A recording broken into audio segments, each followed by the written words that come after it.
2009 সালের পিলখানার মর্মান্তিক ঘটনা দেশের সার্বভৌমত্বকে নস্যাৎ করার অপপ্রয়াস বলে মন্তব্য করেছেন প্রধানমন্ত্রী তারেক রহমান। জাতীয় শহীদ সেনা দিবস উপলক্ষে বুধবার ঢাকার সেনানিবাসে মতবিনিময় সভায় প্রধান অতিথির বক্তব্যে তিনি এই ঘটনায় দেশের নিরাপত্তা কাঠামোর দুর্বলতা ফুটে ওঠে বলেও মন্তব্য করেন। প্রধানমন্ত্রী বলেন, পিলখানায় সংঘটিত 25 ও 26 ফেব্রুয়ারির ঘটনাকে ইতিহাসের রাষ্ট্রীয় মর্যাদা না দিলে ভবিষ্যৎ প্রজন্ম ক্ষমা করবে না। তিনি বলেন, 2009 সালের এই ঘটনা জাতীয় জীবনে এক গভীর ক্ষতের সৃষ্টি করেছে। একই সাথে বহির্বিশ্বের সাথে তাল মিলিয়ে জাতীয় নিরাপত্তা কাঠামোকে আরও আধুনিক, সময় উপযোগী করার প্রয়োজন বলেও উল্লেখ করেন প্রধানমন্ত্রী।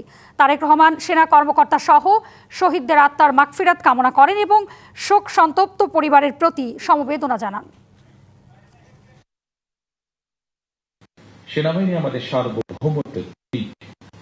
আমি মনে করি পিলখানার মর্মান্তিক ঘটনা ছিল আমাদের সার্বভৌমত্বকে নস্যাৎ করার অপপ্রয়াস। পিলখানার ঘটনার পরিক্রমায় আমাদের জাতীয় নিরাপত্তার কাঠামোর দুর্বলতা ফুটে উঠেছে। বহির্বিশ্বের সাথে তাল মিলিয়ে আমাদের জাতীয় নিরাপত্তার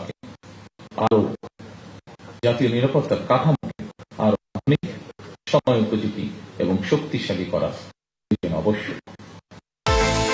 বিকাশ পেমেন্টে 10,000 টাকার বেশি অফার। শপিং চলছে তো